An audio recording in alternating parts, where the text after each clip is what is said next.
This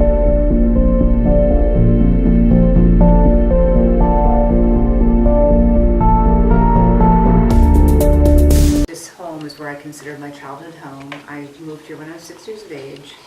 My father was a very well-respected attorney in town. My mother was a homemaker after she got married. And I never saw myself coming back to live here, to be quite honest with you, because as soon as I was 21 and out of school, I moved to Connecticut.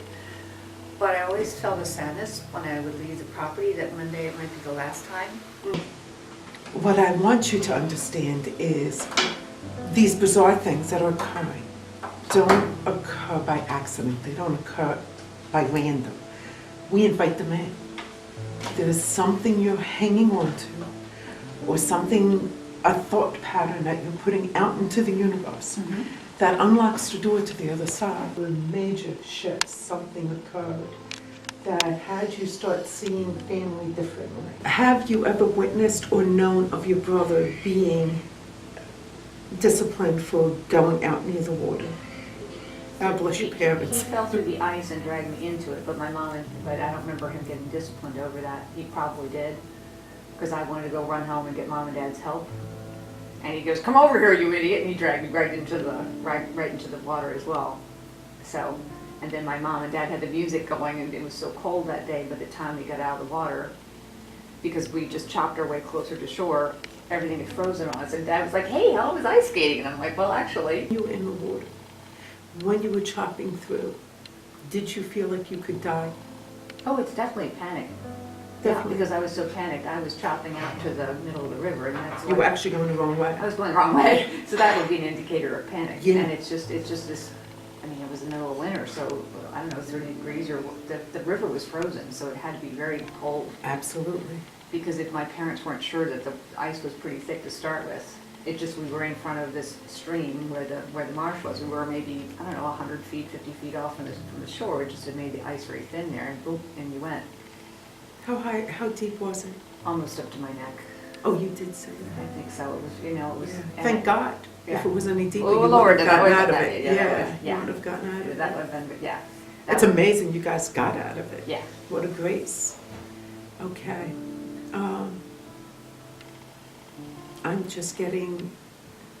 I'm getting you never forgave him for that incident as a child, your brother. Skipping everything that's happened here, let's forget about this whole current situation, anything the last 15 years.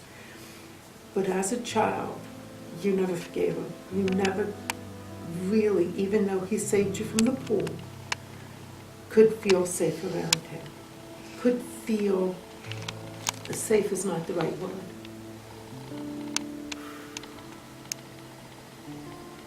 Oh, what's the word? There was always an uncomfortableness around him from that day forward. Some kind of, it's not okay. He's not safe. That's it. He's not safe. Does that ring it all true? And it's okay to say no, but I invite you to just kind of feel it. If it is, it was subconscious to me. Oh, let me tell you half this. I'm going to say is unfortunately subconscious. Can you see that that's a possibility? Yes, I could definitely see that as a possibility. Okay, so it wouldn't be a surprise that it's not safe to be around him now. Yeah, that's true. I never thought of it that way. Right. And the level of my concern for my personal safety is high. Oh yeah. Rightly so. Rightly so. Because of his recent his actions towards me. And I don't know if you want me to get to more recent things yet, or just. I think you can leave that personal. There is no safety around him. That decision, that knowing, was made very clear as a child. And we now keep on attracting what we know is right. So what do I mean by that?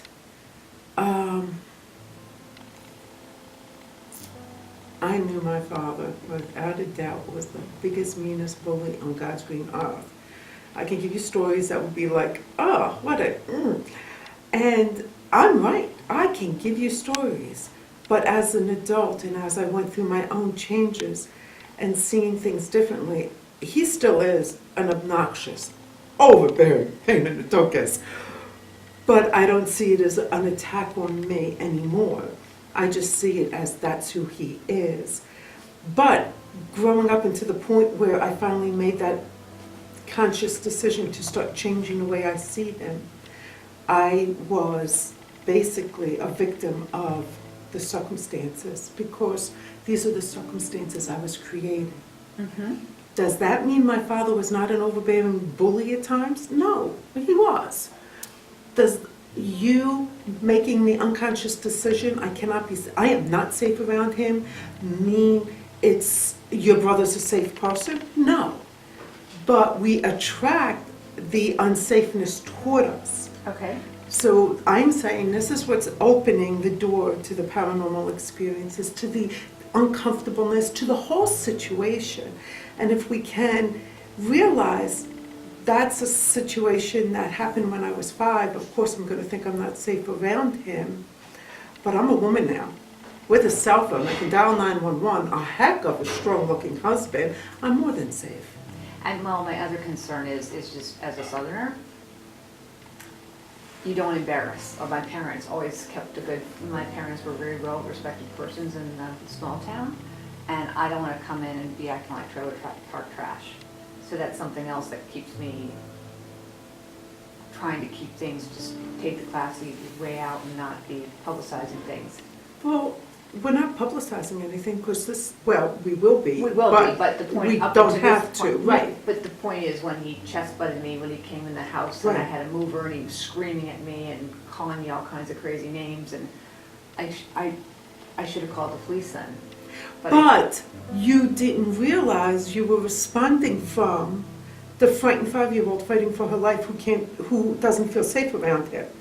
Now, when that situation happens, you can have the conscious decision and realize I can call 911. Yeah, I'm going to call 911. I'm not 5 anymore. So when my father goes on one of his crazy little rants, I'm not 5 or 6 anymore. I'm not 12 anymore. I'm 50-something. It's like, Dad, give me a break. Like I can shut it off. You can now shut it off. In fact, you won't attract it to yourself. Okay. I rarely ever see my father like in a state that I saw him as a young person, because I don't attract that out of him anymore. I no longer need that. I no longer create that. Okay. So you will no longer create it if you can distinguish, yeah, I wasn't safe around him. And that was a fine, probably very smart decision to make as a 5-year-old, because that wasn't a safe situation you were put into. And even though he proved himself by pulling you out of a pool at another time, he still wasn't a safe person for you. You needed to heal. You needed to have some help. It would have been great if the two of you would have had the opportunity to hear him say, I was so scared, thank you for coming out, I'm sorry I called you out there. I didn't know that would be dangerous for you. I was just scared, I was petrified. That conversation did not occur. Right, but wouldn't it would have been a whole different outcome in your life if it did. Mm-hmm. So you have to create that for yourself now. You have to be okay with, yeah, he was a dangerous person. That was a smart decision to make, but it's not the decision I need to make now because I'm not 5 now. Mm-hmm. We've now distinguished that this has occurred because of a decision that you made. And you have to be okay with that and not pick on yourself, because I'm saying all this crap that's going on is technically your fault. Okay. Okay, I'm saying that Oh, in the most kindest, that's nicest okay. way. My paranoia is his wife.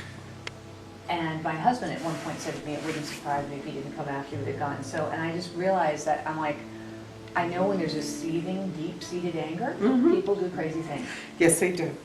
And it's time to shut this down. Okay. Time to shut this down. But you have to start with, see, I'm saying you creating all this is your fault, but that is not taking away his responsibility. Mm-hmm. Please understand, he's made decisions in his life to get him to be the way he's Oh, being. absolutely, absolutely. I mean, everybody can only be responsible for themselves. Right. Period. So since we don't have him in here with us, Yeah. we're gonna We're coming. adjust you Okay. to stop this from coming into your life anymore. Because it's just not okay. You don't need this anymore. It's robbing you of joy. It's robbing you of awesome memories in this place. You want to recreate this old, beautiful building on this stunning river, you know, for you and your new husband and make a joyful life, but it's robbing you because you're worried about the guy there right across the way shooting.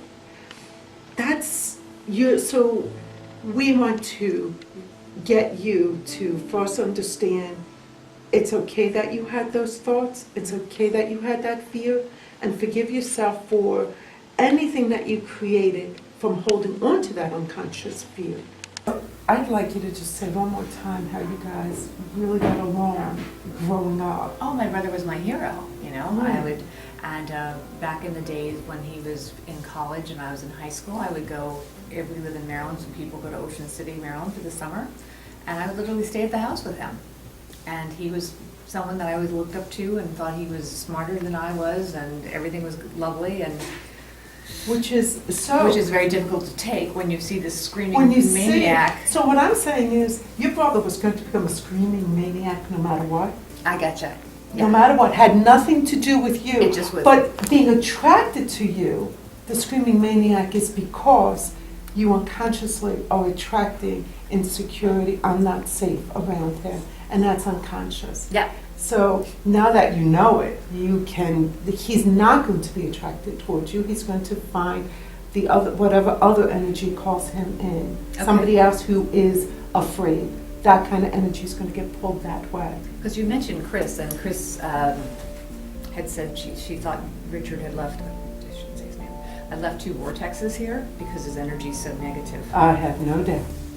She said there were 2, and she described the locations, and I said, well, he verbally attacked me in the dining room. I was trying to take glasses out of my mother's curio cabinet, and he was like a basketball player around me screaming. And then he chest-butted me in the family room. Right. I knew when he'd finished cleaning out the house, he was going to leave a couple calling cards behind, because I had found a picture of myself. One of the visits to the cottage last fall, I found a picture of myself there that was never the cottage was here, and it looked like someone had poured acid on it. Oh. That's creepy. And I thought, that's creepy. Yeah. Being here, you can feel the heaviness, you can feel the tightness. It almost feels like somebody has a blanket around us, and it's just a little too snug and like a ski mask. By the time we're done, we're not going to have that feeling. It will be much more open, much more lively.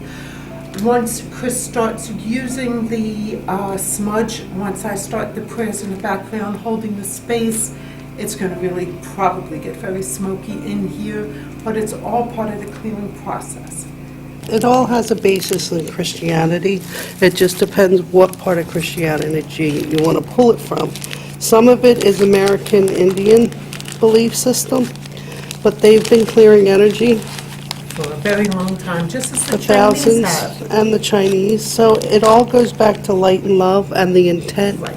that you're going to bring in light, love, peace, joy, and happiness. White dragons, basically, we use angels in the Christian and the Catholic faith. In the Taoism and in the feng shui, they use dragons. You can have blue dragons, you can have white dragons, pink dragons, and there's green dragons. Everybody's used for something different. Because you're having, I always like the white dragons because they deal with the spirit realm, and white in feng shui is death. So it's like I deal with dead people as a medium, so they're my dead dragons. And they're very powerful. They'll only come and they'll only protect if you know how to ask for them, if you pay them homage, and if you can say the prayer correctly. Sorry.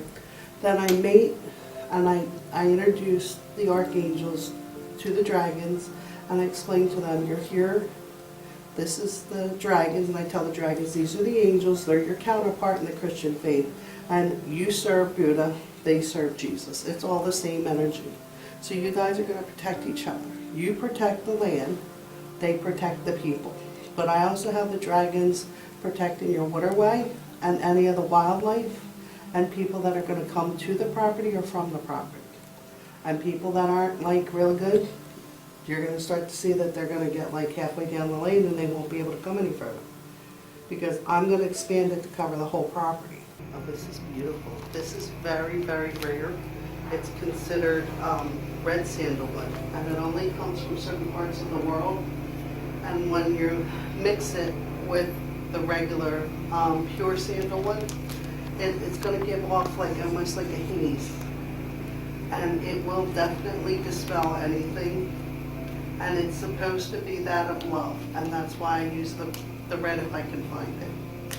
Because it's not very often that you can find it. More smoke that comes out of the smudging, the more heavy emotions, the more heavy upset that is here creates more of a smoke. You can actually take this into a place that was just cleared and it won't smoke up the room versus going into a situation we are now. So it's going to get pretty dense and smoky. Can you bring your own stuff to it in a sense? Like if you're going through something, could that affect, there's even more smoke? Because Oh, if Chris and I were not cleared, yes, which is why in the car we were praying on the way up.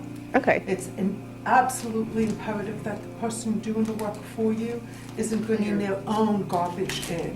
Plus, Gotcha. we're human, we have our garbage. We need to leave it outside, we need to bring in God's love and light, fill ourselves up, let it spread out, and then do the work.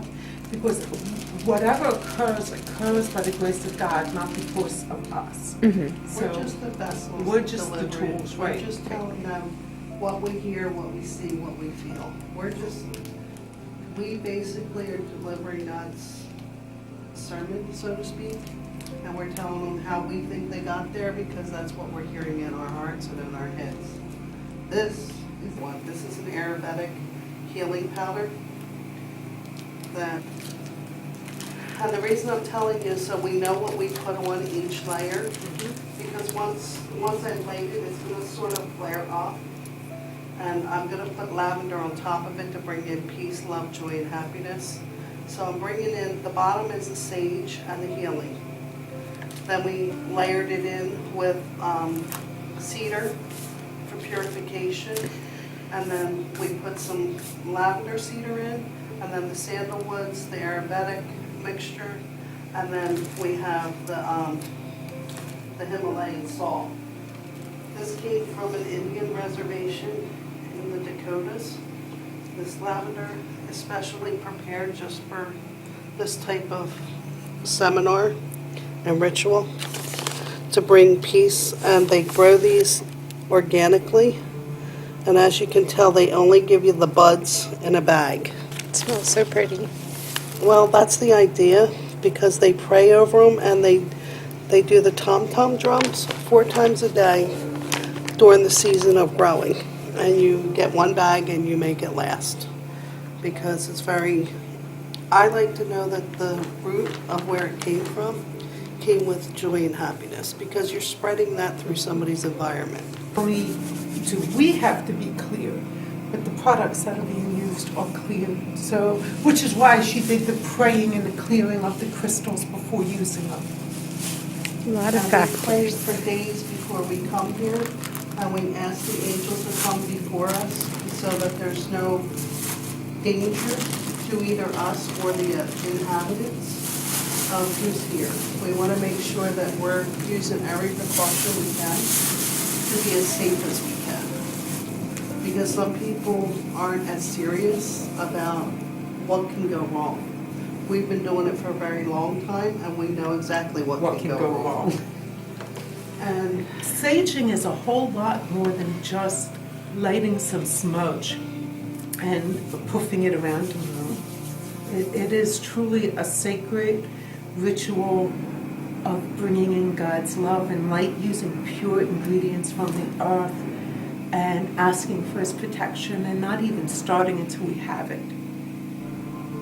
well, you gotta make sure that where you're feeling the energy and the stuck energy, that you have enough in your heart to give out and around, to spread it, and to be able to be clear enough to pull it in from God and to push it out.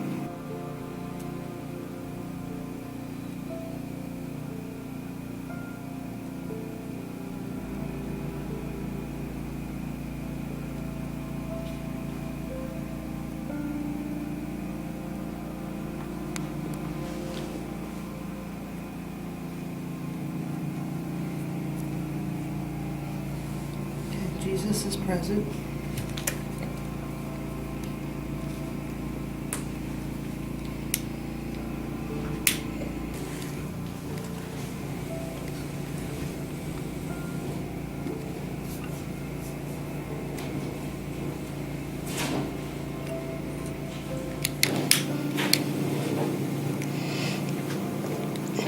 Now, Susan, we're Catholic basically at heart, so we're going to use Catholic prayers as we go through. Okay. You can use whatever prayer you want to use, because you're basically taking back and cleansing with us, Okay.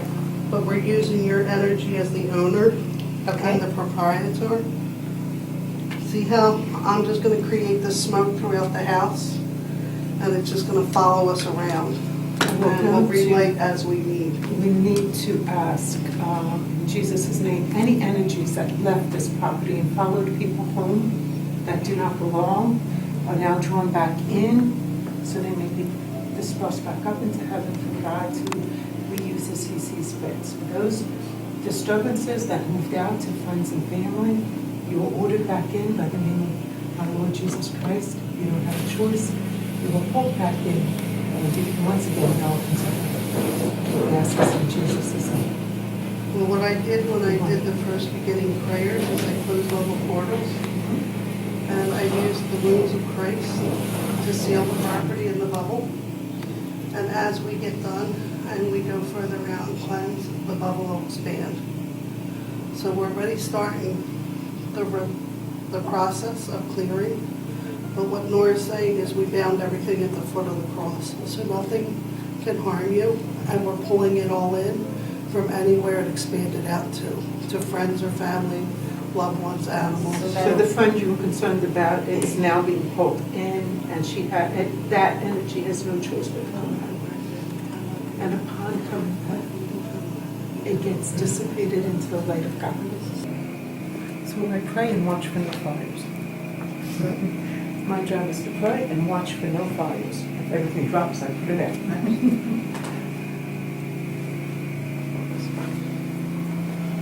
Maybe the drops will get a lot more insurance from the Keep praying. Try to get yourself into a state of grace and allow. Because it's your property, you're claiming this back. So in your mind, claim your property. This is yours. Any of these energies that don't belong must go to the foot of the cross in the name of Jesus.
Thank you so much. Oh, this was just, This was so much fun. It's We been- love doing it's this. been a huge relief off my shoulders. Trust me. Thank you, dear. Love you. I love you too. And I'm so delighted to meet you in person. You all both have helped me so much.